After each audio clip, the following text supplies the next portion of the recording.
You've probably heard it 1,000 times. Christopher Columbus proved the Earth was round.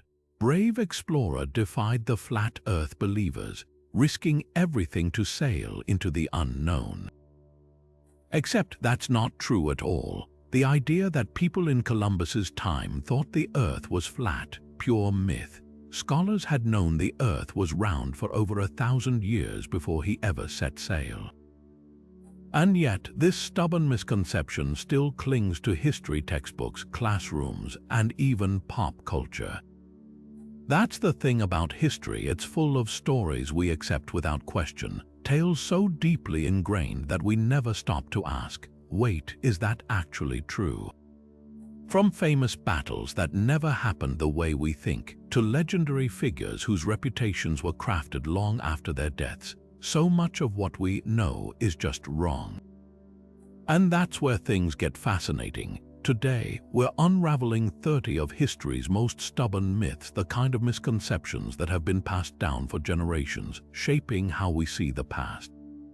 Some will make you laugh, others might make you rethink everything you thought you knew, and a few, well, let's just say you'll never look at certain historical heroes the same way again.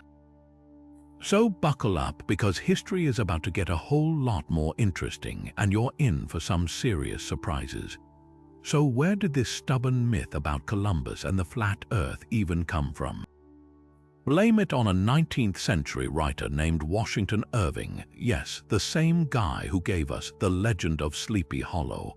In his largely fictional biography of Columbus, Irving painted a dramatic scene. Brave, enlightened Columbus arguing against ignorant flat earthers who feared he'd sail right off the edge of the world. Problem is that showdown never happened. The truth, educated people had known the Earth was round since ancient Greece. Take Eratosthenes, a scholar who, around 240 years before the Common Era, not only argued the Earth was spherical but calculated its circumference with shocking accuracy. By Columbus's time, any educated sailor or scholar would have laughed at the idea of a flat Earth. Sailors navigated using stars and understood the curvature of the horizon, practical proof the mythmakers ignored. So why does this fiction linger? Partly because it's a great story. The bold outsider challenging the backward establishment fits neatly into the hero narratives we love. Textbooks repeated it for decades because it made Columbus seem more revolutionary, more daring. But strip away the myth and you're left with a far more interesting truth. History isn't about lone geniuses defying ignorance. It's about how knowledge builds over centuries, often in ways we forget to credit. And speaking of forgotten truths, let's tackle another myth that's been twisting history for generations. Think of a Viking, and what comes to mind? A fierce warrior with a horned helmet roaring into battle. It's an image burned into our collective imagination, from sports team logos to blockbuster movies. But here's the brutal truth. Not a single piece of archaeological evidence supports the idea that Vikings ever wore horned helmets. Not one. So where did this myth come from? Blame it on 19th century creativity. During the Romantic era, artists and writers became obsessed with romanticizing the Viking age, painting them as wild, primal figures straight out of legend. The real kicker, a costume designer for an 1876 opera called Der Ring des Nibelungen, threw horns onto Viking helmets for dramatic flair. Audiences loved it and the image stuck. Suddenly, this fictional detail became historical fact in the public mind. The reality, actual Viking helmets were practical, iron or leather, designed to protect the head without cumbersome decorations that could snag weapons or unbalance the wearer. Archaeologists have found fragments of Viking helmets like the famous G. Germund Boo helmet from Norway, and guess what? No horns, just smooth, rounded designs built for survival. But why does this myth persist? Pop culture loves a striking visual. Horned helmets make Vikings instantly recognizable, turning them into almost mythological figures rather than the farmers, traders, and explorers they truly were. Even historical reenactments and textbooks sometimes fall into the trap, recycling the same inaccurate tropes. The next time you see a horned helmet, remember, Vikings were far more sophisticated and far less theatrical than we've been led to believe. And speaking of theatrical myths, let's tackle another one that's been putting on quite the performance for centuries: Napoleon Bonaparte, the legendary French emperor, the military genius, the man whose name became shorthand for ambition itself. And of course, the poster child for short guy syndrome. Pop culture loves to paint him as a tiny, raging tyrant, angrily stomping around Europe, compensating for his height with conquests. But here's the kicker: Napoleon wasn't actually short at all. The myth of the diminutive dictator stems from a classic case of historical propaganda. British cartoonists and writers of the early 19th century had a field day portraying Napoleon as a petulant child, barely taller than his own boots. They called him Little Boney and drew him with comically oversized hats, all to undermine his authority. The irony: Napoleon stood around 5 feet 6 inches tall, slightly above average for a Frenchman of his era. Contemporary accounts back this up. His personal valet described him as well-proportioned with a remarkably strong frame. Even the British Duke of Wellington, no fan of Napoleon, admitted his stature was unremarkable, nothing like the caricatures.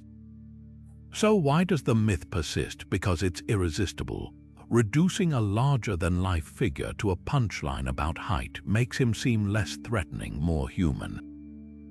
It's easier to laugh at a tiny tyrant than to reckon with the complexities of a man who reshaped Europe.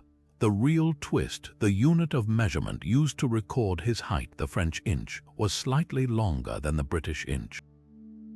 When British newspapers converted his height, they accidentally shaved off a few extra inches, cementing the short Napoleon idea. Talk about a historical misprint with staying power. But here's what's fascinating: this myth reveals more about us than about Napoleon. We cling to the idea that physical stature dictates greatness or insecurity. It's a lazy shorthand, ignoring the real forces that drove history. Napoleon's power came from his mind, his charisma, his ruthless strategy, not his height. And that's the truth buried under 2 centuries of propaganda. Now, let's turn to another towering figure whose reputation has been flattened by oversimplification. One of the most persistent myths about human-made structures is that the Great Wall of China is the only one visible from space.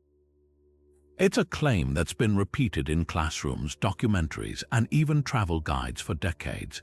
But here's the reality: from low Earth orbit, the Great Wall is barely distinguishable, if visible at all. Astronauts and satellite imagery confirm it's nearly impossible to spot with the naked eye from space, let alone the moon, another claim that's been wildly exaggerated. So where did this idea come from? The myth traces back to early speculation before humans ever left Earth. In the 18th and 19th centuries, writers and scholars theorized that such a massive structure might be the only human creation visible from great distances. The idea gained traction because it reinforced the wall's legendary status, proof of human ingenuity on a planetary scale. But once astronauts actually reached orbit, they quickly debunked the claim. The problem lies in the wall's design. Built from materials like stone, tamped earth, and brick, its color blends seamlessly with the surrounding landscape. From high above, it's only slightly wider than a highway, and without stark contrast against the terrain, it becomes nearly invisible. Even China's own astronaut, Yang Liwei, admitted he couldn't see it during his mission in 2003. High-resolution satellite images can pick it up, but that's true of countless other structures, from highways to runways. What's fascinating is how this myth reveals our tendency to romanticize the past. We want to believe in human achievements so grand they transcend Earth itself. The truth, though, is no less impressive. The Great Wall stretches over 13,000 miles, weaving across mountains and deserts, a testament to persistence, not visibility. Its real power isn't in being seen from space, but in how it shaped history, culture, and the lives of millions who built and defended it. And speaking of legendary defenses, let's dismantle another myth that's been guarding its place in history for far too long. Marie Antoinette never actually said, "Let them eat cake." It's one of history's most famous quotes and one of its most blatant fakes. The phrase first appeared in philosopher Jean-Jacques Rousseau's Confessions, written when Marie Antoinette was just a child, attributing the callous remark to an unnamed aristocratic woman. So how did it become permanently glued to the doomed French queen? Blame revolutionary propaganda. By the time France's economic crisis reached its peak in the late 1780s, Marie Antoinette had already become a lightning rod for public anger. As an Austrian outsider married to the indecisive King Louis XVI, she was an easy target. Pamphlets circulated depicting her as a spoiled spendthrift, gambling away France's treasury while peasants starved. Never mind that she actively supported charities, reduced her own household expenses, and even advocated for tax reforms. Revolutionaries needed a villain, and "let them eat cake" perfectly encapsulated the heartless elite they wanted to overthrow. The irony, the real Marie Antoinette showed surprising concern for the poor. When grain shortages sparked bread riots, she funded food distributions from her own purse. She established shelters for unwed mothers and orphanages for abandoned children, hardly the actions of someone indifferent to suffering. But nuance doesn't sell revolutions.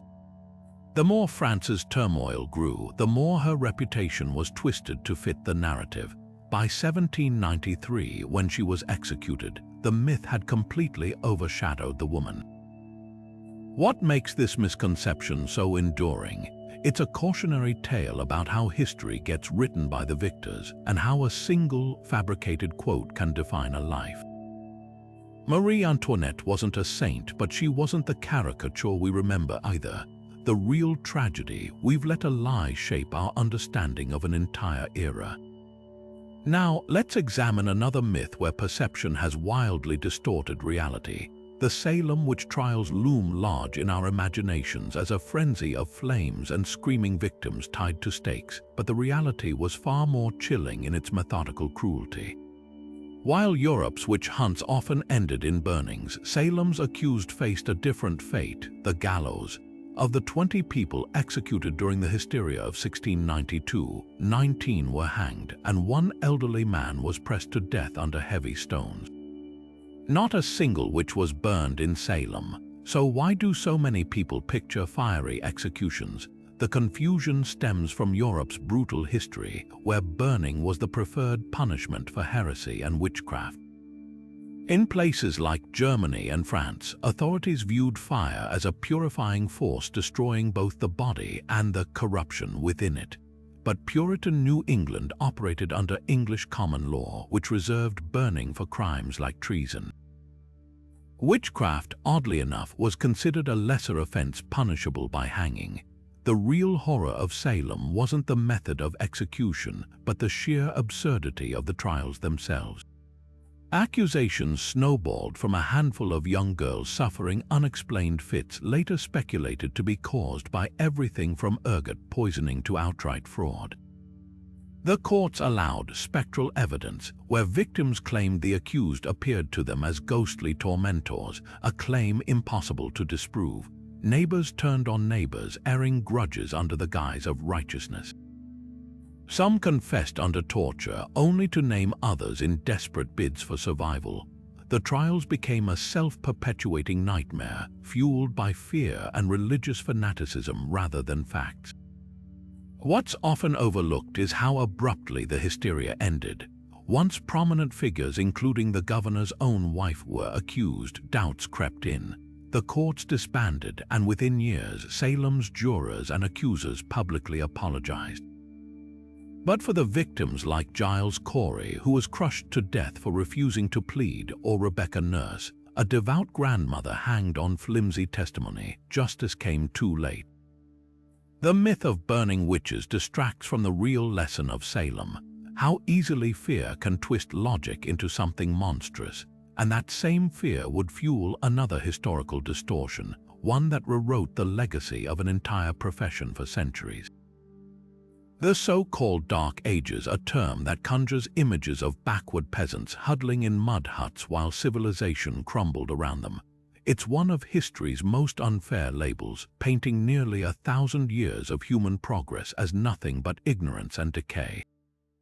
But here's the truth: the medieval period was anything but dark. In fact, it was a time of astonishing innovation, cultural exchange, and intellectual ferment that laid the groundwork for the modern world.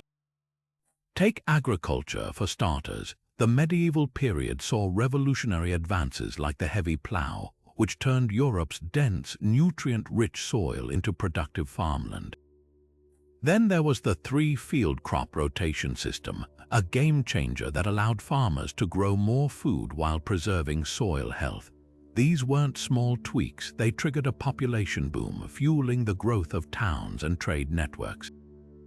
Far from starving in the shadows, medieval Europeans were literally reshaping their landscape to feed a thriving society. And let's talk about architecture.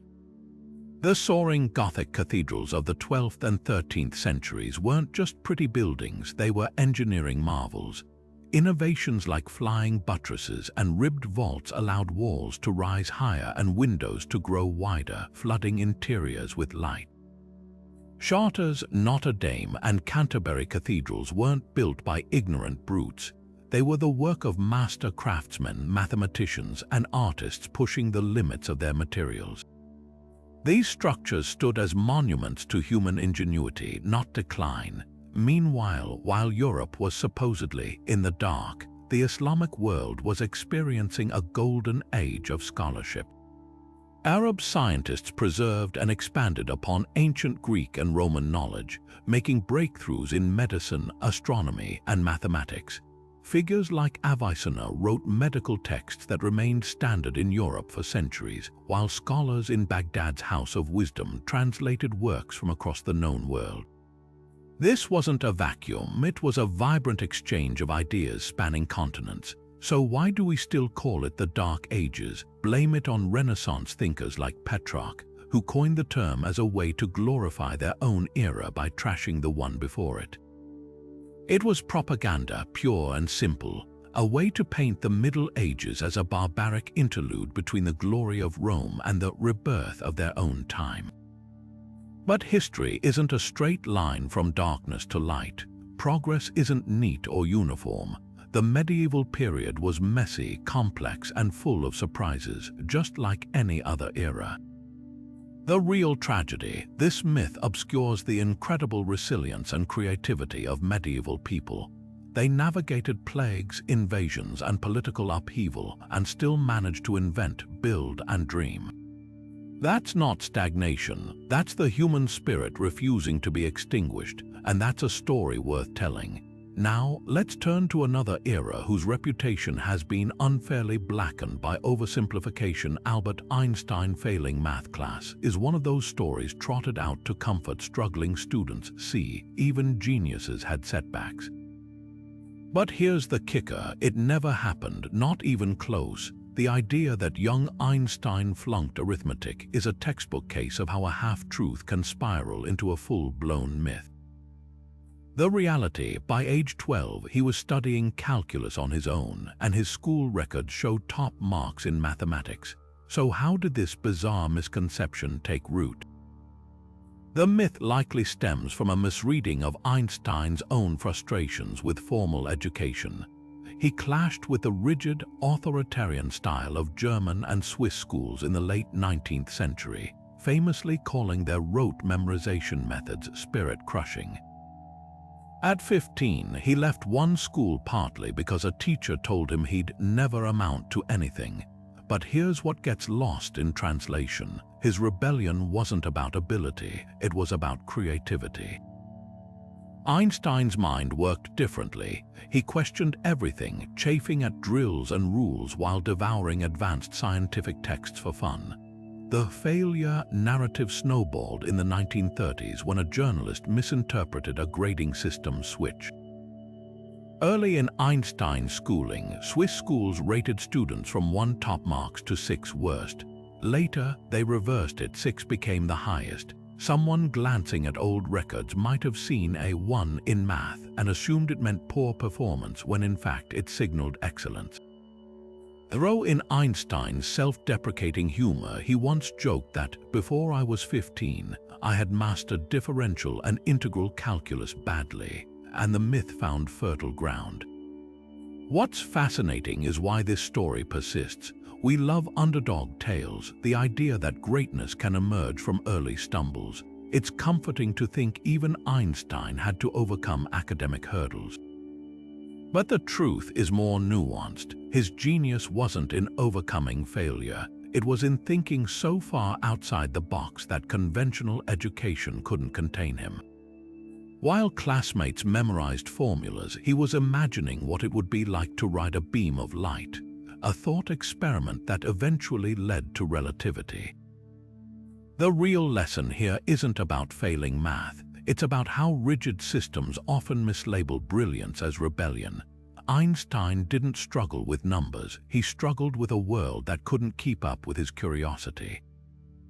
And that's a myth worth debunking. Now, let's turn to another towering figure whose real story has been flattened by oversimplification. Medieval people didn't actually believe the Earth was flat, another myth we can thank 19th century storytellers for exaggerating.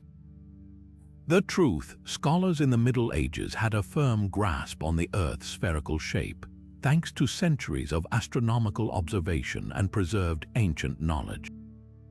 Take the Venerable Bede, an 8th century English monk who wrote extensively about the natural world. In his work The Reckoning of Time, he described the Earth as round like a ball, not some flat disk floating in space. He even explained how the curvature of the Earth caused differences in daylight hours across regions, hardly the work of someone who thought ships might sail off the edge. Then there's Thomas Aquinas, the 13th century theologian whose writings became cornerstones of medieval thought. In his Summa Theologica, he casually referenced the Earth's roundness while discussing gravity, noting that objects naturally fall toward the center of a spherical world. This wasn't some radical idea, it was common knowledge among educated Europeans. Even Dante's Divine Comedy, written in the early 1400s, depicted the Earth as a globe complete with a southern hemisphere and a logical understanding of time zones. So where did the flat Earth myth come from? Blame it on the 19th century's obsession with painting the Middle Ages as a time of backward superstition. Writers like Washington Irving, yes, him again, and later anti-religious polemicists pushed the idea that medieval Christians clung to flat Earth beliefs as a way to emphasize how enlightened modern society had become. It was a convenient narrative, one that made the Renaissance and scientific revolution seem like sudden leaps out of darkness rather than gradual build-ups on existing knowledge. The real irony, the few historical figures who did argue for a flat Earth, like the 6th century monk Cosmas Indicopoulos, were considered fringe thinkers even in their own time. His bizarre theory that the Earth was a rectangular box modeled after the Tabernacle of Moses was widely mocked by contemporaries. Yet somehow, these outliers became the poster children for an entire era in the modern imagination. This myth persists because it feeds into a smug, simplistic view of history, one where we're always smarter than those who came before us. But medieval scholars weren't huddling in fear of falling off the planet. They were calculating eclipses, refining maps, and debating the nuances of celestial mechanics. The next time someone claims people in the Middle Ages thought the Earth was flat, remember, they knew better. And so should we. Now, let's tackle another misconception that's been coloring our view of the past for far too long: the Iron Maiden. That sinister, coffin-like contraption bristling with spikes, designed to slowly impale its victims, has become the ultimate symbol of medieval cruelty. You've seen it in horror movies, museum exhibits, even Halloween decorations. There's just one problem: this infamous device never existed in the Middle Ages. Not a single historical record, inventory, or eyewitness account describes its use before the 19th century. So how did this fabricated horror become shorthand for medieval torture? The Iron Maiden's origin story is equal parts confusion and deliberate myth-making. The first known descriptions appear in 18th century travelogues, where writers claim to have seen ancient torture devices in European castles, but their accounts were riddled with errors and hearsay. Then, in the 1800s, museums and traveling exhibitions began constructing Iron Maidens from scratch, passing them off as rediscovered medieval relics.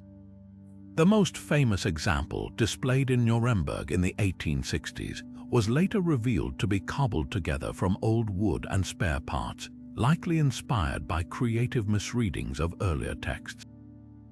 Some historians suspect the myth grew from exaggerated interpretations of real medieval punishments, like the spiked Spanish chair, or from literary flourishes in Gothic novels that romanticized the past as a time of unchecked brutality. But here's where the irony cuts deep. Actual medieval torture methods were far more mundane and far more horrifying in their bureaucratic efficiency. Take the rack, a real device that stretched victims' joints to the point of dislocation, or the Judas cradle, which used ropes and gravity to inflict excruciating pressure. Unlike the theatrical Iron Maiden, these tools left minimal visible damage, making them eerily practical for extracting confessions without leaving permanent scars. Authorities favored methods that prolonged suffering while maintaining plausible deniability, a twisted calculus of pain and politics. The persistence of the Iron Maiden myth speaks volumes about how we distort history to fit our own narratives. The 19th century was obsessed with painting the Middle Ages as a lawless carnival of suffering, a convenient contrast to their own enlightened era. By inventing lurid devices like the Iron Maiden, they turned complex judicial systems into gross oversimplifications, reducing centuries of legal evolution to a handful of sadistic props. What's truly chilling isn't the fake spikes of the Iron Maiden, but the very real human capacity to convince ourselves that brutality belongs only to the past. The next time you see that spiked coffin in a museum, remember, the real horror isn't the device, it's how easily we believe the stories we want to hear. The idea that the Library of Alexandria went up in flames in one dramatic inferno, wiping out humanity's greatest trove of knowledge in a single night, is a Hollywood-worthy tragedy.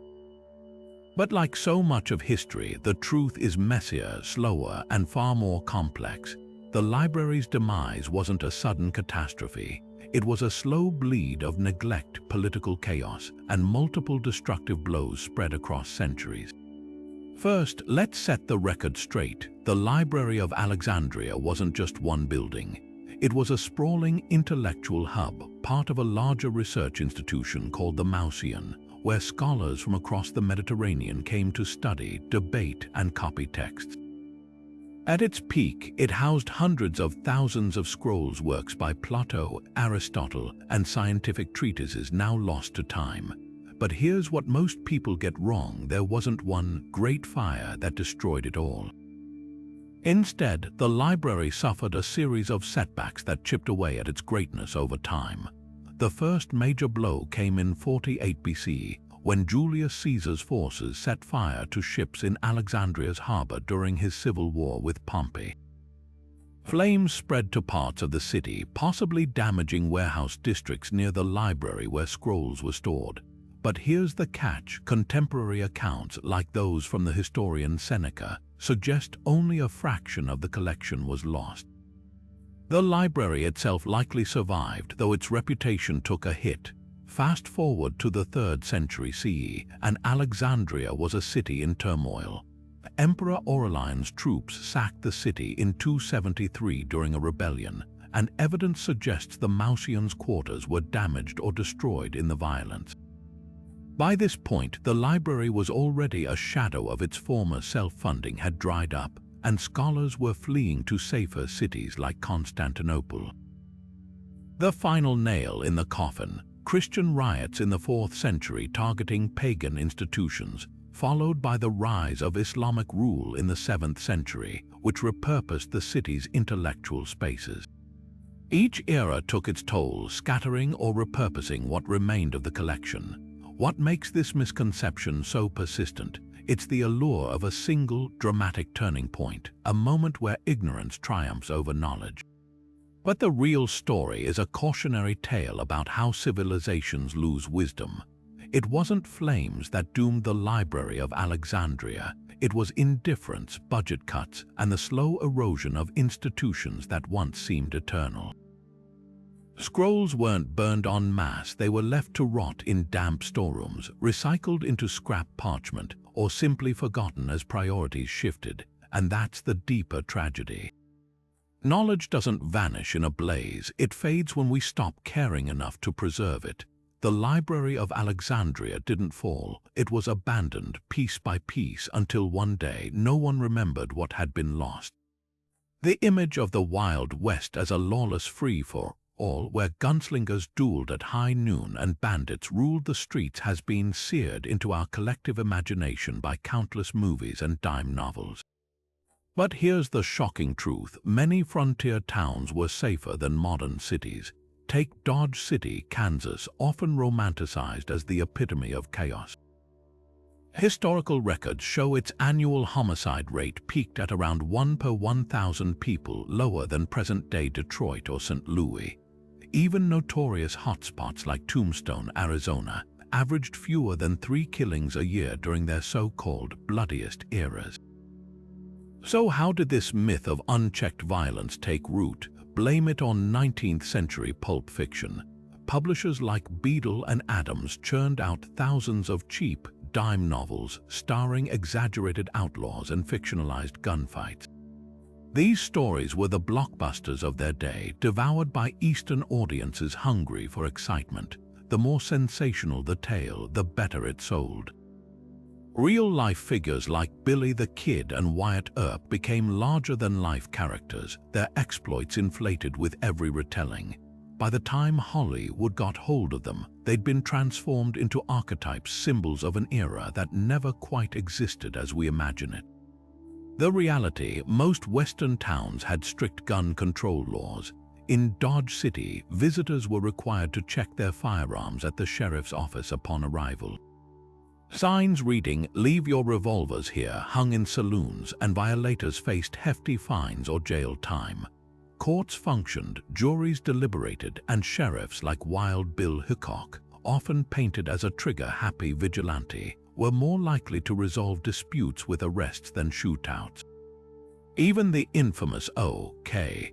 Corral gunfight wasn't some spontaneous clash. It was a failed attempt to enforce a local ordinance banning weapons within city limits.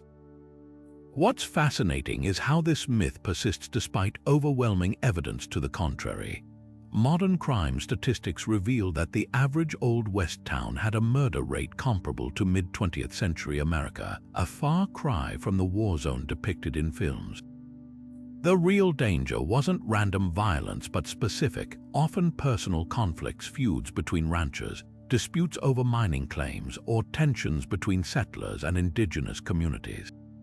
These nuanced stories get flattened into simplistic tropes of good versus evil because it's easier to sell a myth than reckon with messy history. The Wild West wasn't a place without law. It was a place where law was being built, sometimes awkwardly, from the ground up. Court records show trials, land disputes, and contracts meticulously logged by clerks. Newspapers reported on civic improvements and school openings alongside sensational crime stories. The frontier wasn't a vacuum of order, it was a laboratory for it, and that's the real story. Hollywood hasn't told how ordinary people carved out stability in extraordinary circumstances, one courtroom, one ordinance, one quiet day at a time. Now, let's turn to another myth where fiction has stubbornly eclipsed fact. This time, in the realm of ancient warfare, chastity belts. Those grim medieval contraptions supposedly locking away women's virtue have become shorthand for the supposed barbarism of the Middle Ages. Museums display them as relics of a patriarchal past, and pop culture loves trotting them out as proof of how far we've come. But here's the twist: these devices weren't medieval at all. In fact, they were likely invented centuries later as jokes, then rebranded as historical artifacts by Victorian-era con artists. The first known references to chastity belts appear not in medieval texts but in Renaissance satires. A 15th-century German manuscript, Bellefortes, includes a crude illustration of a belt-like device, but context clues suggest it was meant as bawdy humor, not a real invention. Similarly, 16th-century Italian writer François Rabelais mocked the concept in his comic novel Gargantua and Pantagruel, describing an absurdly elaborate belt complete with locks and alarms. These weren't blueprints for actual devices, they were punchlines poking fun at jealousy and paranoia. So how did satire become history? Enter the 19th century's obsession with fabricating medieval brutality. As Gothic revival swept Europe, collectors and museums scrambled to acquire authentic artifacts from the so-called Dark Ages. Unscrupulous dealers seized the opportunity, hammering together rusty metal belts and passing them off as medieval anti-temptation devices. Many were cobbled from repurposed horse harnesses or surgical braces, then artificially aged to look ancient. The British Museum even fell for the ruse, displaying one in the 1800s before later admitting it was a fraud. But the real giveaway isn't just their dubious origins, it's the sheer impracticality of these devices. Medieval metallurgy couldn't produce smooth, hinged iron fittings that wouldn't chafe or infect the wearer within hours. Without modern alloys or precision tools, any metal contraption worn against skin would have caused horrific sores, infections, or even sepsis. And let's not ignore the biological reality. Long-term wear would have made basic bodily functions like urination or menstruation impossible without deadly consequences. What's revealing is why this myth stuck. The idea of chastity belts fits neatly into a narrative of medieval repression, a convenient symbol of backwardness compared to the enlightened modern era. But the truth is messier. Medieval societies had complex and sometimes surprisingly progressive views on sexuality, marriage, and consent. The real story isn't about iron underwear, it's about how later centuries projected their own anxieties onto the past, turning satire into scare tactics. Next time you see a chastity belt in a museum, look closer. The rust might be real, but the history, that's pure fantasy. Now, let's tackle another intimate myth, one that's been coloring our view of ancient beauty standards for centuries. The image is seared into our collective memory. Dozens of Wall Street brokers leaping from skyscrapers as the stock market collapsed in 1929, their bodies piling up on the pavement below. It's a visceral symbol of economic despair, repeated in textbooks and documentaries for nearly a century. But here's the inconvenient truth. The infamous wave of suicides was wildly exaggerated by newspapers hungry for sensational headlines. While the crash undeniably caused anguish, the idea of financiers plunging to their deaths en masse is more myth than reality. Contemporary police reports tell a different story. In the weeks following Black Tuesday, New York City's medical examiner recorded just 4 suicides linked to financial ruin, a tragic number, but far from the epidemic portrayed in press accounts. The myth took root when newspapers, particularly tabloids like the New York Evening Graphic, began fabricating lurid details. One article described a broker's spectacular dive from the 20th floor, complete with an artist's sketch of the fictional event. Another claimed so many bodies were hitting the streets that cleanup crews couldn't keep up. Pure fiction. Even reputable papers like the New York Times fell into the trap, running speculative stories about suicide epidemics without verification. The most infamous case, often cited as proof, was the death of investor Jesse Livermore. While he did take his own life in 1940, it happened years after the crash during another bout of depression, hardly the impulsive act the myth suggests. Similarly, when a clerk fell from a Wall Street building in early November 1929, papers immediately labeled it a market-related suicide, ignoring witness accounts that pointed to an accidental slip. Why did this fabrication stick? The answer lies in the power of narrative. The crash needed villains and victims to fit the morality tale of greed punished. Reporters amplified isolated tragedies into a sweeping trend because it made for irresistible copy. Editors knew stories of shattered financiers sold papers better than complex explanations of margin calls or bank failures. And let's be honest, the image of a Wall Street tycoon plummeting to his doom is far more dramatic than a quiet overdose or gunshot behind closed doors. But the real tragedy isn't the myth itself, it's how obscures the crash's actual human toll. Most suffering happened invisibly. Families losing life savings, factory workers laid off en masse, farmers watching crop prices evaporate. These stories lacked the cinematic punch of a window jump, so they were relegated to back pages. By fixating on a handful of exaggerated suicides, we've turned a systemic economic catastrophe into a shallow spectacle of individual despair.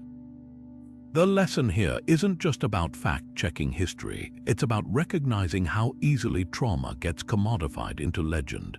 When the next crisis hits, ask yourself, are we seeing reality or just another story someone wants to sell? The idea that medieval peasants wallowed in filth, never washing for fear of letting in disease, is one of history's dirtiest lies. In reality, medieval Europe was surprisingly hygienic until catastrophe twisted public perception of cleanliness itself. Far from shunning baths, towns and villages across England, France, and Germany boasted bustling public bathhouses where all social classes mingled. Archaeologists have uncovered soap-making workshops dating back to the 9th century, and household inventories list personal washing kits complete with combs, ear scoops, and tooth cleaners. London's South Bank alone had 18 bathhouses by the 13th century, some even offering beer and snacks alongside steaming tubs, more like medieval spas than cesspools of grime. So how did this squeaky clean society get recast as a stinking mob? The culprit was the Black Death. As plague ravaged Europe in the mid-14th century, doctors noticed a chilling pattern. Bathhouse attendants seemed to die at higher rates. Their theory: hot water opened pores allowing miasma, the foul air believed to carry disease, to enter the body.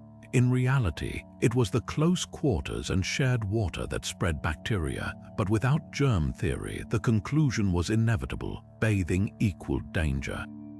Authorities shuttered bathhouses, and what began as emergency measures hardened into cultural suspicion. By the 15th century, even the wealthy swapped daily soaks for perfumed linens and dry scrubbing. But here's the twist medieval movies always miss: peasants adapted, not abandoned, hygiene. With bathhouses closed, rural communities turned to laundry streams, sweat lodges, and herb-infused steam baths. Parish records show fines for people who polluted public washing areas, proof that cleanliness remained a priority. And while nobles flaunted perfumed gloves to mask odors, peasants scrubbed cooking pots with sand and ash, unknowingly harnessing their antiseptic properties. The divide wasn't between clean and dirty cultures, but between those who could afford costly workarounds like importing exotic spices to purify air, and those who relied on practical solutions. The real tragedy of this myth: it erases medieval ingenuity. When we picture peasants as permanently grimy, we overlook their sophisticated understanding of health, from boiling lice-infested clothing to using mint as primitive toothpaste. The Black Death didn't make Europe filthy, it forced a tragic miscalculation that took centuries to undo, and that's the soapy truth hiding under all that historical grime. Abraham Lincoln's Emancipation Proclamation is often hailed as the moment slavery ended in America, a sweeping decree that shattered chains with the stroke of a pen. But the truth is far more complicated and far less heroic than the simplified version we're taught. Signed on January 1, 1863, the proclamation didn't free a single enslaved person in Union-held territory. Not one. Its language was carefully calculated. It only applied to Confederate states actively in rebellion, where Lincoln had no actual authority to enforce it. Meanwhile, slavery remained completely legal in loyal border states like Delaware, Kentucky, Maryland, and Missouri, places where the federal government absolutely could have acted. Why such a limited reach politics? Lincoln's priority wasn't just abolition, it was preserving the Union. Alienating border states which had slaveholders but hadn't seceded risked pushing them into the Confederacy's arms. Even abolitionists like Frederick Douglass called the proclamation a first step, acknowledging its symbolic power over its practical impact. And symbolic it was. Enslaved people in Confederate territory only gained freedom if they could escape to Union lines or if Northern troops advanced far enough to enforce it. For millions, the proclamation changed nothing until the war's end. The real death knell for slavery came 2 years later with the 13th Amendment, ratified in December 1865. Unlike the proclamation, this was no wartime measure with loopholes. It was a permanent, universal ban, erasing slavery's legal existence everywhere, including those exempted border states. But here's the twist. The amendment's passage relied on the proclamation's groundwork. By framing the war as a moral fight against slavery, Lincoln shifted public opinion, making nationwide abolition politically possible. What's often overlooked is how many enslaved people freed themselves during this limbo period. Hundreds of thousands fled plantations as Union troops advanced, becoming contraband, a legal gray area where they weren't officially free but couldn't be returned to slaveholders. Their courage forced the government's hand, proving emancipation wasn't just a policy but a tidal wave no proclamation could contain. This myth persists because it's comforting, a tidy story where one great man ends an evil system single-handedly. But history isn't that simple. The Emancipation Proclamation was a weapon of war, not a magic wand. The real heroes were the enslaved who seized their own freedom, the lawmakers who fought for the 13th Amendment, and the millions who rebuilt their lives in a world that had denied their humanity for centuries. The proclamation didn't end slavery. It was just the spark that lit the fuse. The myth that the Titanic was boastfully marketed as unsinkable before its tragic maiden voyage is one of history's most haunting ironies. We've all seen the dramatic retellings, arrogant executives declaring the ship invincible, only for nature to prove them catastrophically wrong. But here's the shocking twist: the White Star Line never actually made that claim. Not in advertisements, not in press releases, not even in private correspondence.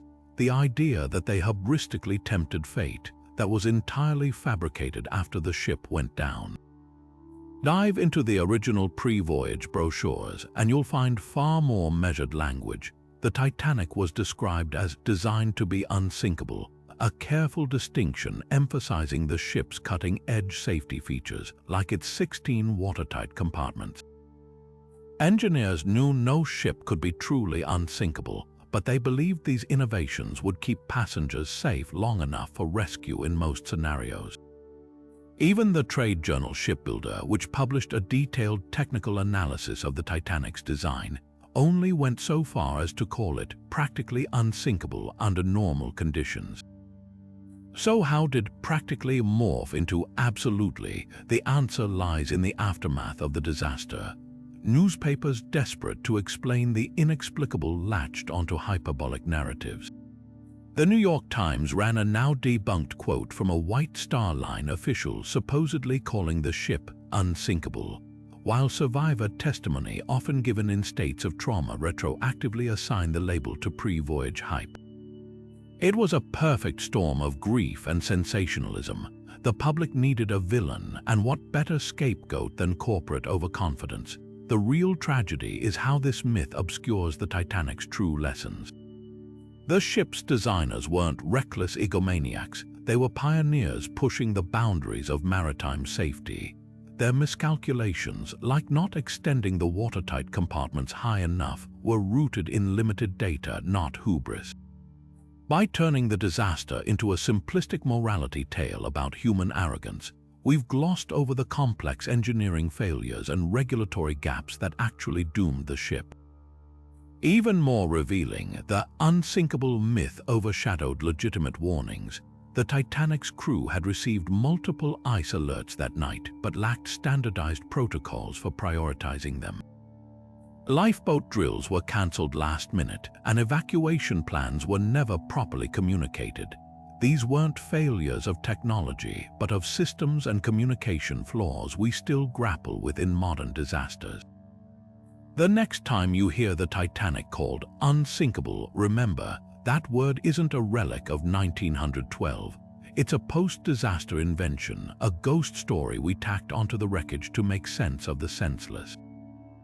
The real story isn't about a label, it's about how easily facts get swallowed by the waves of collective memory. The idea that medieval and early modern witches were hunted down for their knowledge of healing herbs makes for a dramatic story. A patriarchal society silencing wise women who dared to understand nature's secrets. But the historical record tells a far messier tale. While some accused witches did possess herbal knowledge, court transcripts and trial records reveal a striking pattern. Most accusations had nothing to do with medicine at all. They sprang from petty village feuds, property disputes, or plain old bad luck when someone's cow died after an argument. Take the famous Salem witch trials. Only one of the 20 executed, Rebecca Nurse, was ever described as having any healing knowledge. The others were targeted for far more mundane reasons: a quarrel over borrowed milk pails, a child's bizarre fits blamed on a neighbor's evil eye, or simply being the wrong kind of person in a superstitious town. Across Europe, the charge sheets read like neighborhood gossip turned deadly. In 16th century Germany, a woman was accused after her neighbor's beer turned sour following an argument about laundry lines. In Scotland, a fisherman's widow found herself on trial because rivals resented her inheriting his boat. And here's the real twist: midwives, the women you'd expect to be prime targets if healers were being persecuted, were actually underrepresented in witch trials. Studies of trial records from England to Switzerland show midwives made up less than 2% of the accused. Why? Because communities relied on them. A good midwife was valuable, often licensed by local authorities. Towns needed someone to deliver babies safely, not burn them at the stake. The myth of witch hunts targeting herbalists likely grew from 19th century Romanticism, the same impulse that turned Vikings into horned, helmeted caricatures. Writers like Jules Michelet painted medieval wise women as proto-feminist healers crushed by the church, a narrative that resonated with modern audiences but ignored the trial evidence. The reality was less ideological and more painfully human. Witchcraft accusations were often the nuclear option in village conflicts, a way to eliminate troublesome neighbors when other social pressures failed. This isn't to say herbal knowledge played no role. Some accused witches did make salves or tonics, but here's what's revealing. When such skills were mentioned in trials, it was usually as an afterthought added to bolster weaker cases. The core accusations centered on maleficium, harmful magic, not healing. A woman might be accused first of cursing a man's livestock, with her knowledge of herbs later cited as proof of occult activity. The stereotype of the witch healer says more about our modern longing for feminist martyrs than the complex social dynamics that actually fueled these tragedies. The next time you hear witches described as persecuted herbalists, remember the trial records tell a different story. The majority of victims weren't wise women holding secret knowledge. They were ordinary people caught in the grinding gears of superstition, jealousy, and a legal system that rewarded confession over truth. Their real crime wasn't knowing too much about nature, but being too vulnerable to survive their neighbors' suspicions. The Spanish Inquisition, just hearing those words probably conjures up images of hooded torturers, secret dungeons, and rivers of blood. Thanks to centuries of Protestant propaganda and, let's be honest, Monty Python's flawless comedic timing, It's become the poster child for religious fanaticism run amok. But here's the twist: the real Spanish Inquisition was far less bloodthirsty than the courts of its time. In fact, by medieval standards, it was almost bureaucratic. First, let's talk numbers. Between 1500 and 1800, Spain's secular courts executed 50 times more people than the Inquisition did.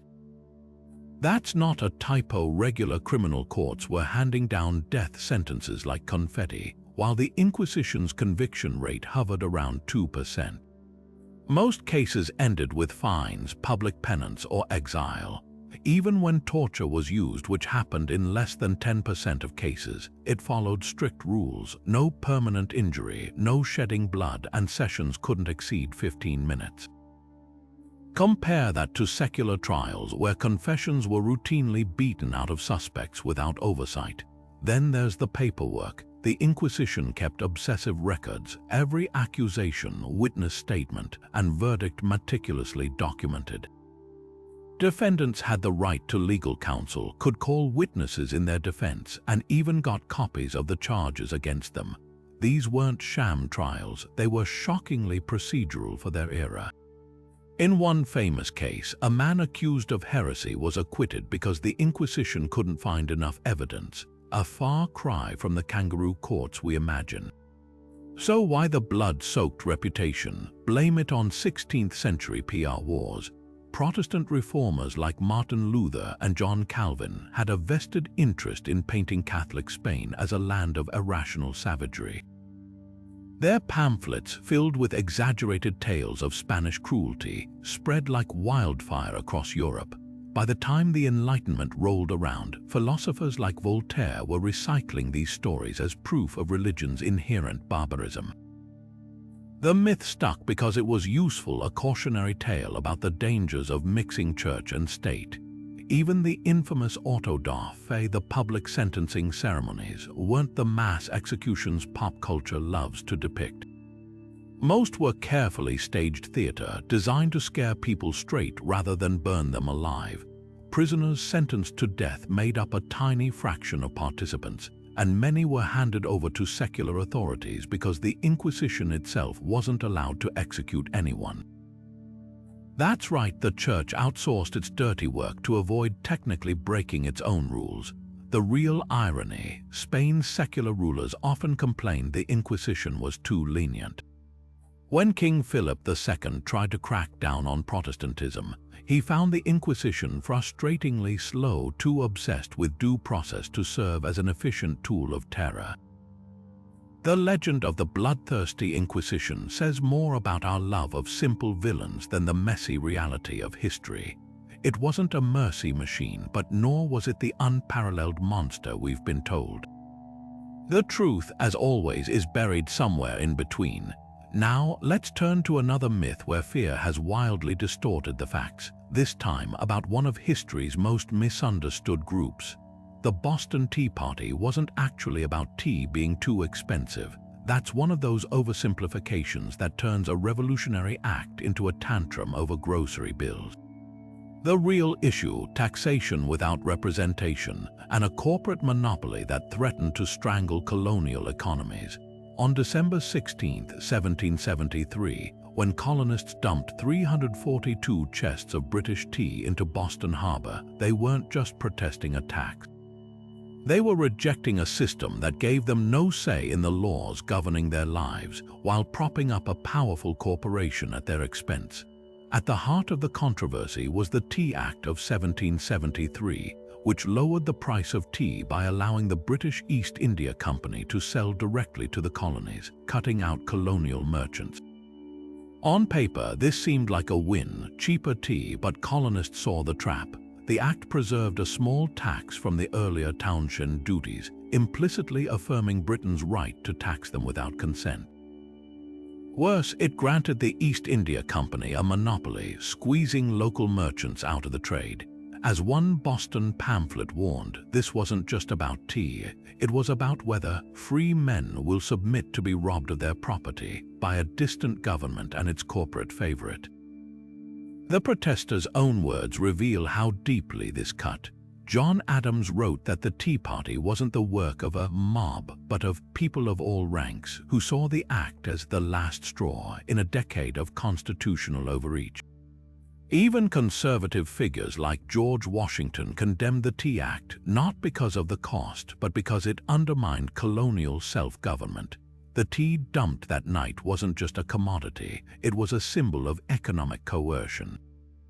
The East India Company wasn't merely a business, it was a state-backed monopoly with the power to undercut local markets, a preview of the unchecked authority colonists feared would spread to other goods. What's often glossed over is how strategically the Tea Party targeted property, not people.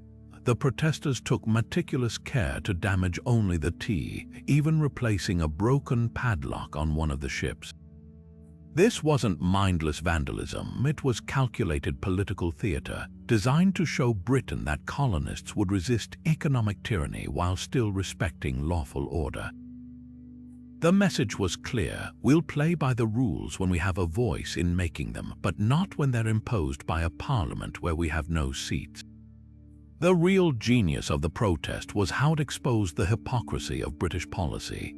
The Crown had spent years lecturing colonists about their obligations as British subjects, yet the Tea Act openly favoured a corporation over the livelihoods of those very subjects.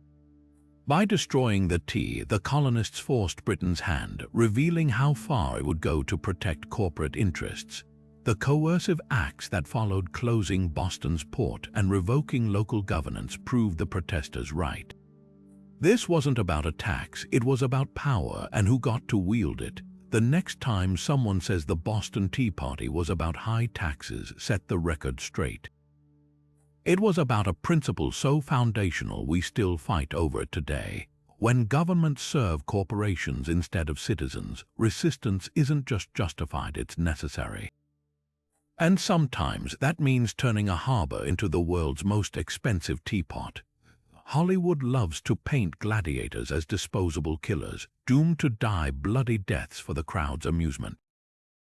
But the truth is far more surprising. Most gladiators were prized athletes, not sacrificial lambs. These fighters were expensive investments, trained for years and housed in specialized schools where they practiced under strict rules. Owners weren't about to let their valuable assets bleed out over a lazy afternoon's entertainment.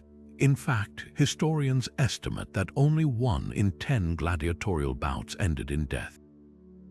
For comparison, your odds of dying in a Roman bathhouse from slipping on wet marble were probably higher. Evidence from Pompeii alone shatters the myth. Graffiti found on the city's walls commemorates gladiators with records like Flamma Secutor, lived 30 years, fought 34 times, won 21, drew 9, survived 4. That's right, some fighters retired after dozens of matches, their careers tracked like modern sports stats. Even more telling are the surviving contracts, like one from the 1st century that guaranteed a gladiator's freedom after 5 years of service, provided he survived. These weren't death sentences, they were careers with retirement plans. The Colosseum wasn't the Hunger Games, it was more like professional wrestling with sharper weapons. Battles had referees enforcing rules against illegal moves, and many matches ended the moment a fighter signaled submission. Crowds preferred skill over slaughter, and a well-matched duel with dramatic reversals drew bigger cheers than a quick kill. Emperors knew this too. When Claudius once ordered a group of gladiators to fight to the death as punishment, the audience booed, not out of mercy but because it was bad entertainment. Medical care was surprisingly advanced for the time. Gladiators had their own doctors, and archaeologists have found skeletons with healed wounds suggesting fighters recovered from brutal injuries to fight again. Their diets were carefully managed: barley and beans for muscle mass, and a special drink of vinegar and ash to strengthen bones. These weren't slaves being thrown to lions, they were elite athletes with nutritionists. So why does the myth of constant carnage persist? Blame 19th century painters and early filmmakers who romanticized the games as orgies of violence. The reality was more nuanced. Gladiators could become celebrities, winning wealth, freedom, and even political influence. The Emperor Commodus famously fought in the arena, not because he had to, but because he craved the adoration. For every gladiator who died in the sand, dozens more retired to open schools, start businesses, or commission statues of themselves in heroic poses.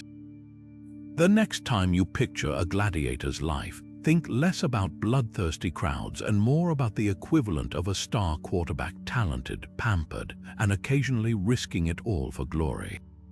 The arena was brutal, but it was also a place where a slave could literally fight his way to freedom. And that's a story Hollywood hasn't told. The phrase Wild West conjures images of gunfights and lawless frontiers, but the truth is far more literal.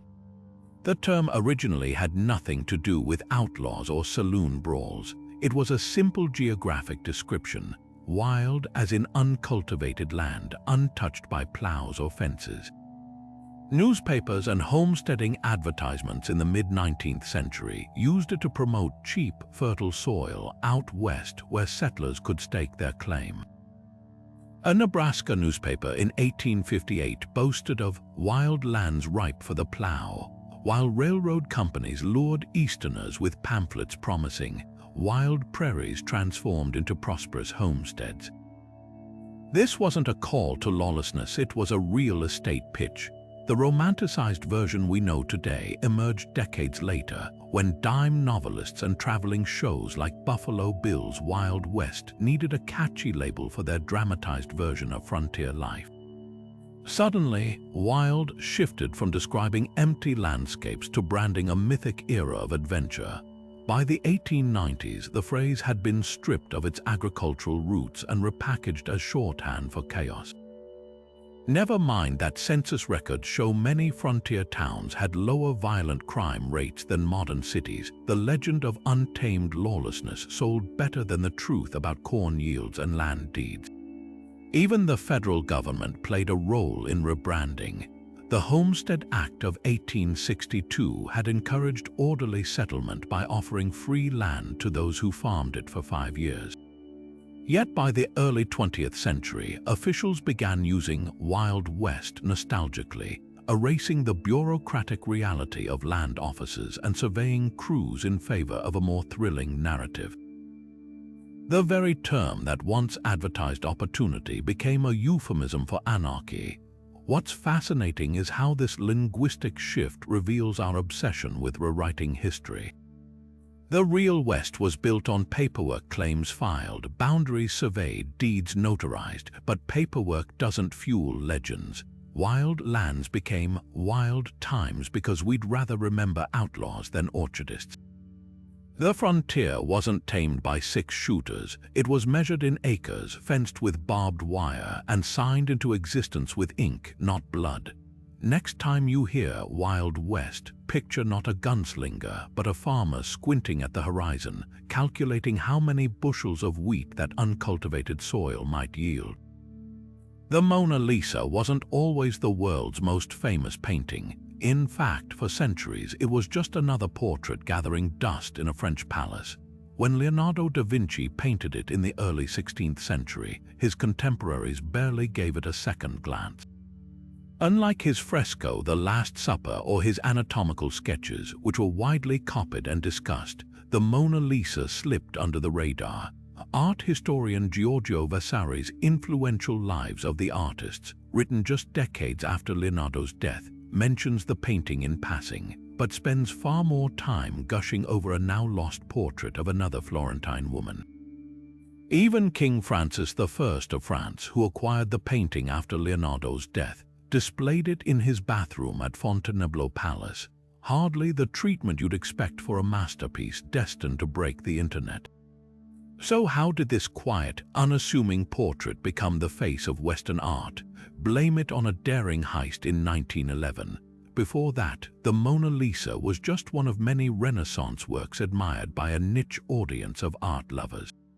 But when Vincenzo Peruggia, an Italian handyman working at the Louvre, smuggled the painting out under his smock, the media frenzy that followed transformed it into a global sensation.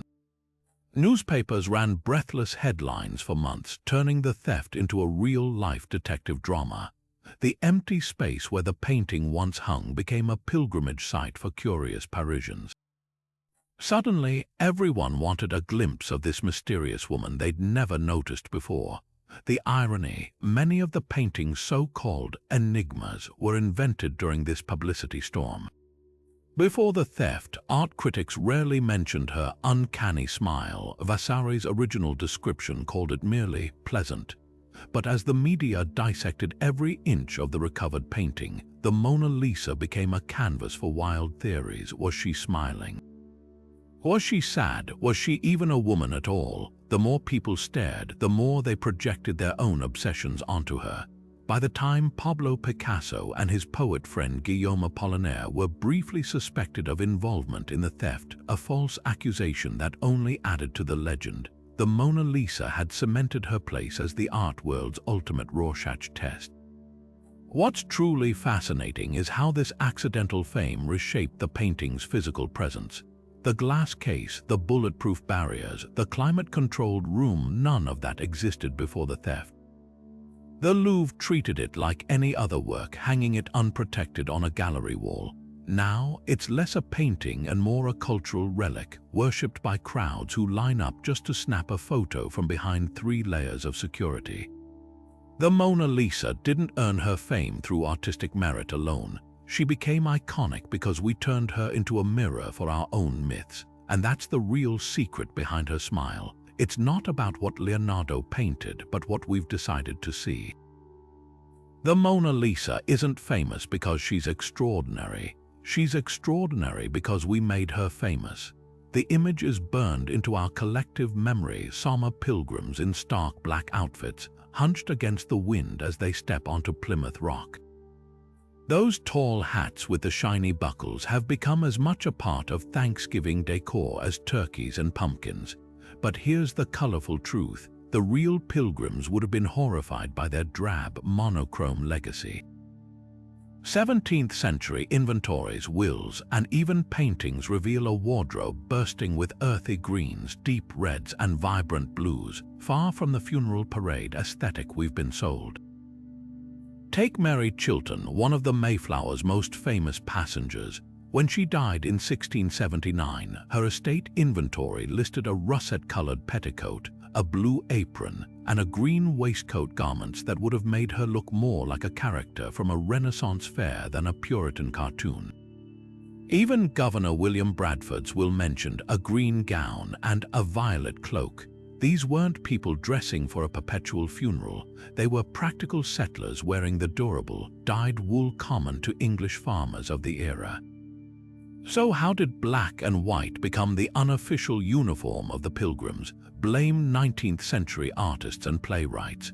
During the Victorian era, a wave of nostalgia for America's good old days swept the nation, and painters like Henry Sargent and George Henry Borton began depicting the pilgrims in stark, moralizing tones. Black clothing became shorthand for piety and simplicity, qualities the Victorians admired but projected onto the past with little regard for accuracy. The buckled hats were an even later invention, borrowed from 17th century Dutch fashions that had nothing to do with Plymouth Colony, the real kicker. Those iconic buckles didn't even exist on hats in the Pilgrims' time. Shoe buckles didn't become fashionable until the late 17th century, decades after the Mayflower sailed, and hat buckles didn't appear until the 18th century. The whole aesthetic was a historical mashup, like putting a cowboy hat on George Washington. What's revealing is why this myth stuck. The somber, black-clad pilgrim fit perfectly with the Victorian ideal of stern, virtuous ancestors, a foil to the perceived decadence of modern life. By the time Thanksgiving became a national holiday in the 1860s, the image was cemented.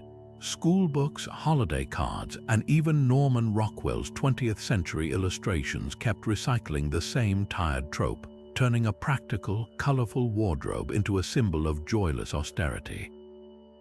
Next time you see those buckled hats in a Thanksgiving parade, remember, the real pilgrims were far more fashionable than history books let on.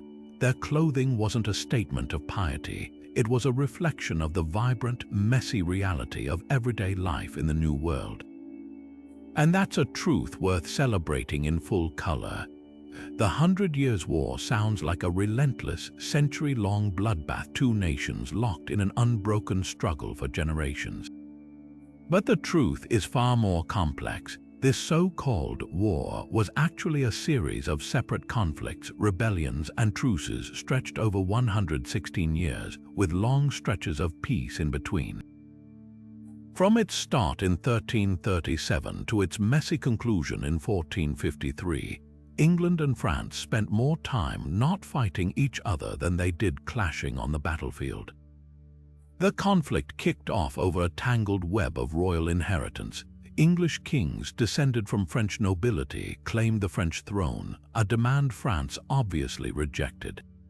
But after early English victories like the Battle of Crecy in 1346, both sides often ran out of money or energy to keep fighting. The first major pause came with the Treaty of Bretigny in 1360, which granted England huge chunks of French territory in exchange for dropping the throne claim. For nearly a decade, an uneasy peace held until a new French king decided to take those lands back. Then came the second phase, marked by Henry V's dramatic victory at Agincourt in 1415. England seemed unstoppable until a teenage peasant girl named Joan of Arc rallied French forces in 1429. Her victories shifted the momentum, but even then, the fighting sputtered on and off for another 24 years.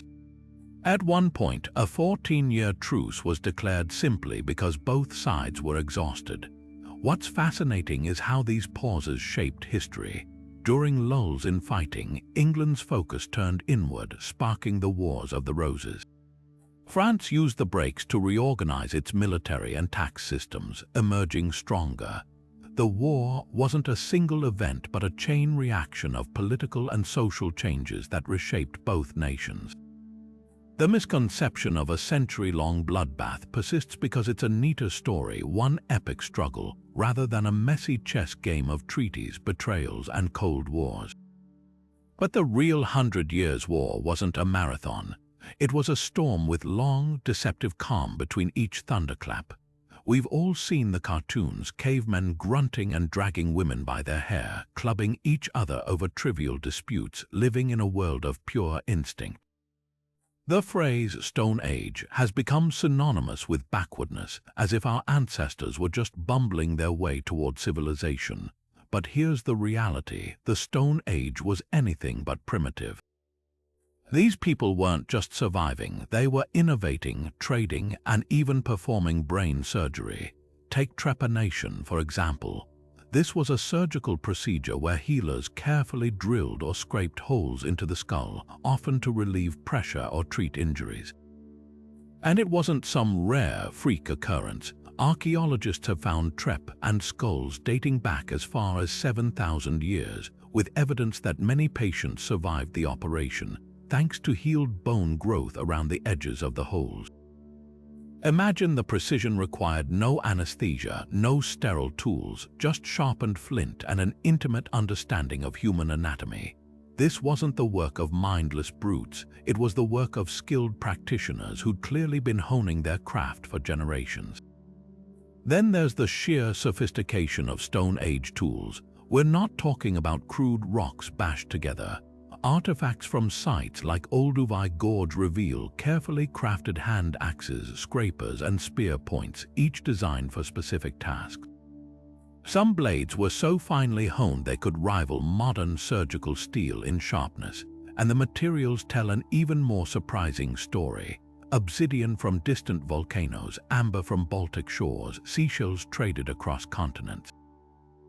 These weren't isolated tribes, they were part of vast, interconnected networks, exchanging goods and ideas over thousands of miles. The real irony: many so-called modern innovations have Stone Age roots. The bow and arrow, one of humanity's most enduring technologies, debuted in this era. So did fish hooks, needles for sewing, and even glue made from birch tar. a substance so advanced we still don't fully understand how they produced it without modern chemistry. These were people solving complex problems with the resources at hand, pushing the boundaries of what was possible long before the first cities rose. What's truly eye-opening is how our ancestors manipulated their environment.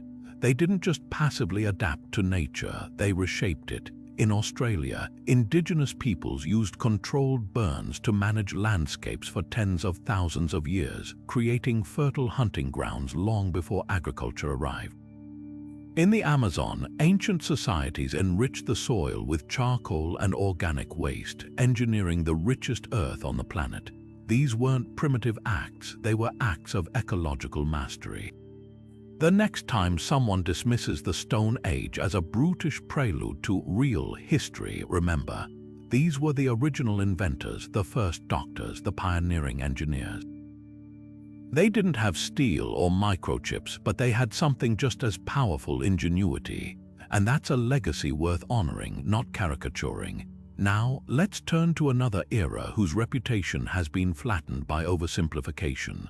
The Statue of Liberty is often called a gift from France to America, but that phrasing glosses over a far more collaborative and politically charged story. While France did design and build the statue itself, the project was a transatlantic partnership from the start, with the U.S. responsible for funding and constructing the massive pedestal it stands on.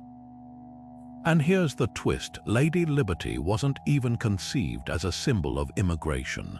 Her original meaning was deeply tied to the abolition of slavery, a fact that's been largely erased from modern memory. The statue's French creator, Frédéric Auguste Bartholdi, envisioned it as a celebration of Franco-American friendship and shared democratic values, specifically their mutual opposition to slavery. The idea took shape in 1865, just months after the Civil War ended, during a dinner conversation between Bartholdi and abolitionist Édouard René de Laboulaye. Laboulaye saw the statue as a tribute to Lincoln's Emancipation Proclamation and the Union's victory over the slaveholding South. Early models even showed Liberty holding broken shackles, a direct nod to emancipation.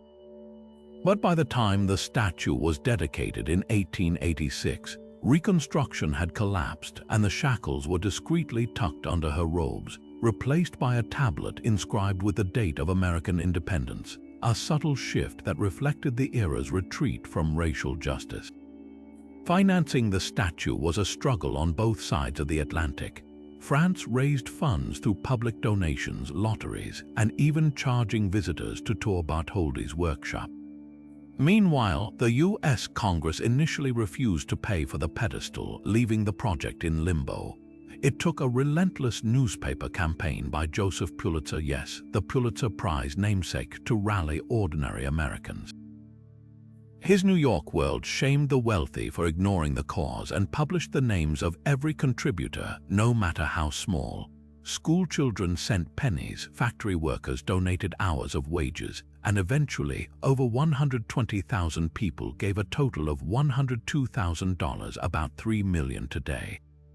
This wasn't a top-down gift, it was a crowd-funded monument built as much by dockworkers and shopkeepers as by governments. Even the statue's location carried political weight.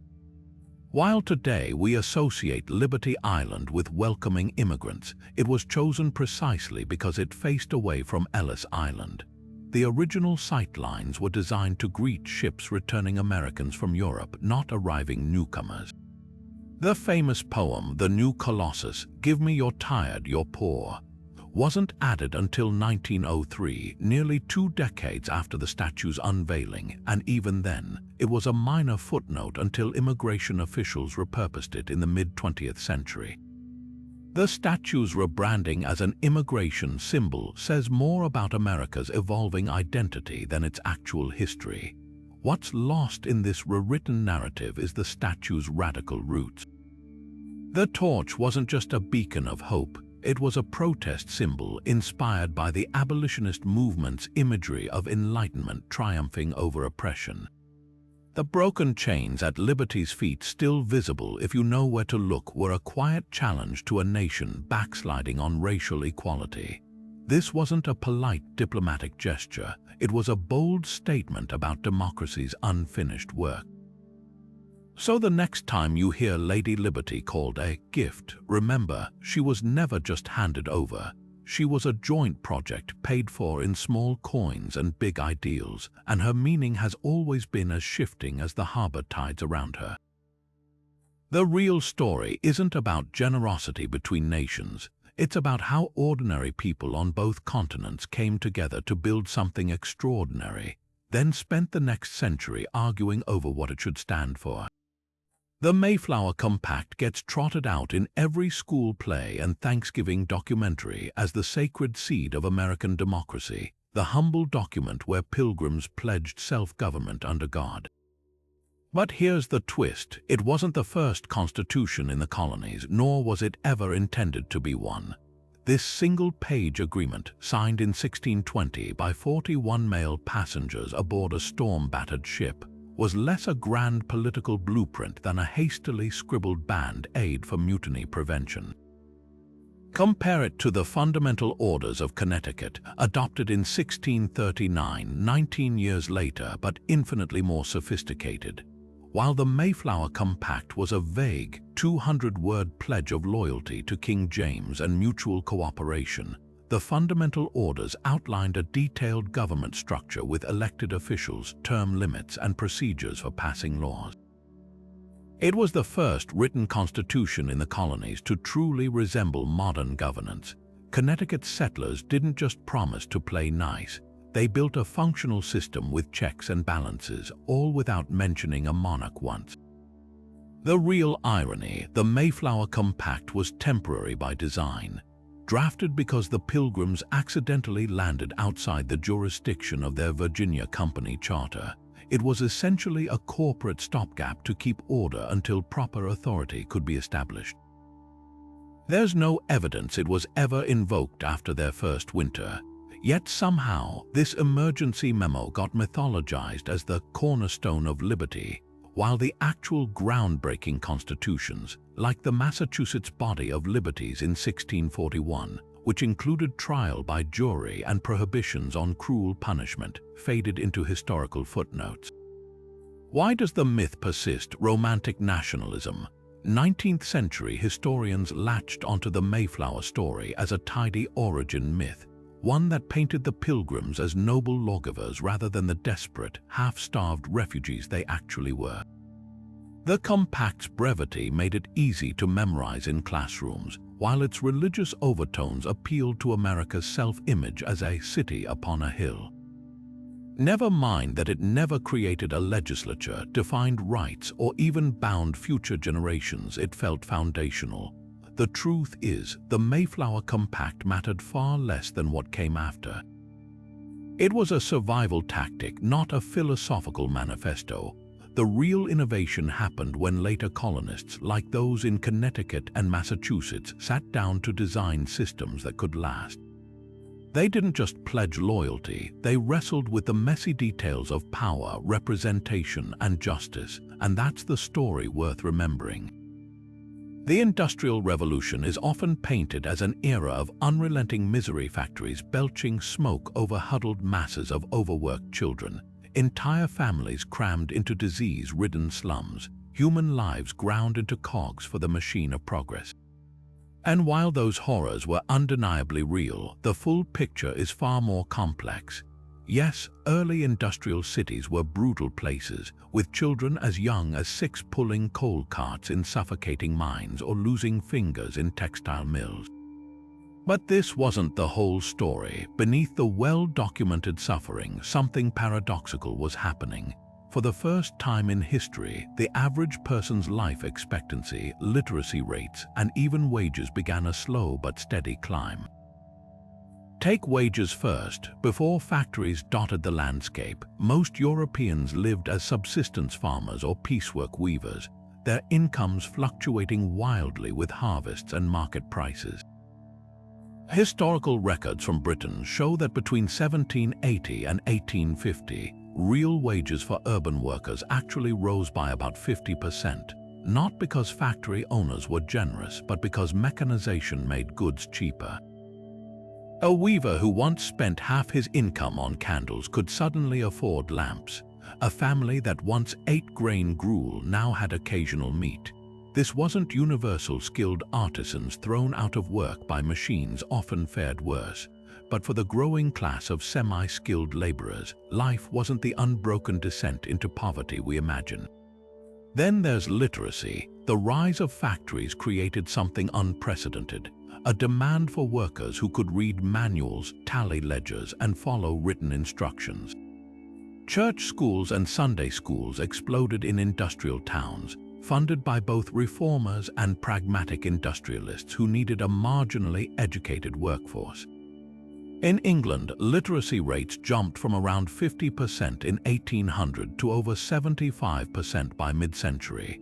For all its cruelties, industrialization accidentally democratized knowledge. Even life expectancy tells a counterintuitive tale. While urban slums where deadly cholera outbreaks could wipe out entire blocks, the overall trend was upward.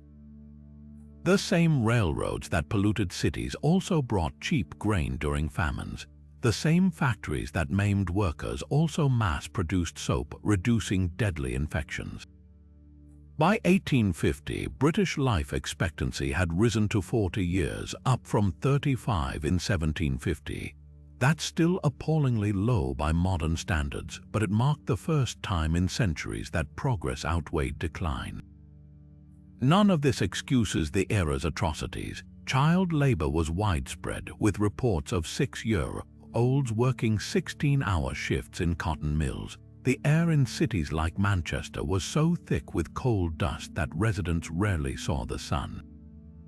But this wasn't a static hellscape, it was a transition, one that eventually birthed labor laws, public health reforms, and the weekend. The Industrial Revolution didn't uniformly ruin lives, it exposed brutal inequalities, then haltingly, imperfectly, forced societies to address them. The real lesson isn't that progress was painless, but that pain, when documented and protested, could become the engine of change. Now, let's turn to the final misconception, one that's been quietly distorting our view of ancient empires for generations. The label Dark Continent didn't just describe Africa's unfamiliar landscapes to European explorers. It was a deliberate myth crafted to justify colonial exploitation. Coined in the 19th century by writers like Henry Morton Stanley, the phrase painted Africa as a savage, lawless void waiting for European enlightenment. But dig deeper and you'll find a glaring contradiction. While Europe was still struggling through feudal wars, African empires were flourishing with universities, legal systems, and architectural marvels that dwarfed anything in the medieval West. Take the Mali Empire, which dominated West Africa in the 14th century. Under Mansa Musa, it became the richest civilization on earth, with wealth so vast that his pilgrimage to Mecca in 1324 famously crashed gold prices in Cairo for years. The empire's crown jewel, Timbuktu, wasn't some backwater. It was a global hub of learning, home to the Sankore University, where scholars studied astronomy, medicine, and philosophy alongside theology. Over 25,000 students flocked to its libraries, which held manuscripts on everything from mathematics to early constitutions. Compare that to Oxford, which at the time had just a handful of scattered lecture halls. Then there's Great Zimbabwe, a stone city so advanced that European colonizers refused to believe Africans built it. The ruins, which include an 800-foot-long wall carved from granite without mortar, were dismissed as the work of Phoenicians or biblical figures. Why? Because the idea of an indigenous African civilization with sophisticated stonemasonry and trade networks spanning China and Arabia shattered the colonial narrative. Artifacts like Chinese porcelain and Persian glass beads found at the site prove it was a cosmopolitan center, not some isolated, dark corner of the world. Even more revealing is the Benin Kingdom's bronze artistry. When British forces looted Benin City in 1897, they were stunned to find intricately cast bronze plaques depicting court life, works so precise they rivaled Renaissance sculptures. These weren't primitive trinkets, they were part of a centuries-old tradition that used the lost wax technique, a method Europe wouldn't master for another 100 years. The British melted down thousands of these pieces, but the surviving bronzes now sit in museums as silent rebukes to the myth of African cultural inferiority. The Dark Continent label wasn't just wrong, it was a calculated erasure. By dismissing Africa's past, colonial powers could frame conquest as a benevolent mission rather than a land grab. The truth, Africa's darkness, existed only in the willful ignorance of those who refused to see its light. And that's the deepest irony of all. The so-called uncivilized societies were often far more advanced than the ones pointing the finger. History isn't just a collection of facts, it's a story we tell ourselves, shaped by biases, exaggerations, and sometimes outright lies. What we've uncovered today is just the tip of the iceberg.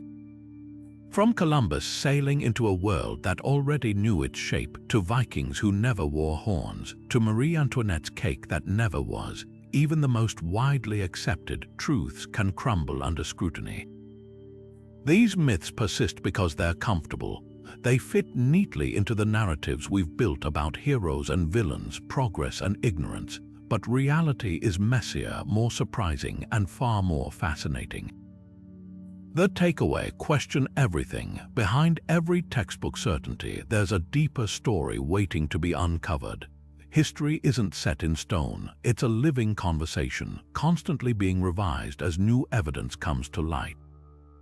So the next time you hear a fact that feels too dramatic, too simple, or too convenient, dig deeper. Chances are there's a Washington Irving or a Victorian fabulist behind it, spinning tales that outlasted the truth. Now it's your turn. Which of these busted myths left you stunned? Did Napoleon's height scandalize you? Or maybe the real story behind the Wild West's lawlessness made you rethink Hollywood's grip on history? Drop your thoughts in the comments. We'd love to hear which revelations rocked your world. And if you enjoyed this dive into history's hidden corners, hit that subscribe button. There are plenty more myths to debunk, and we're just getting started. After all, the past is full of surprises, and the next one might just blow your mind.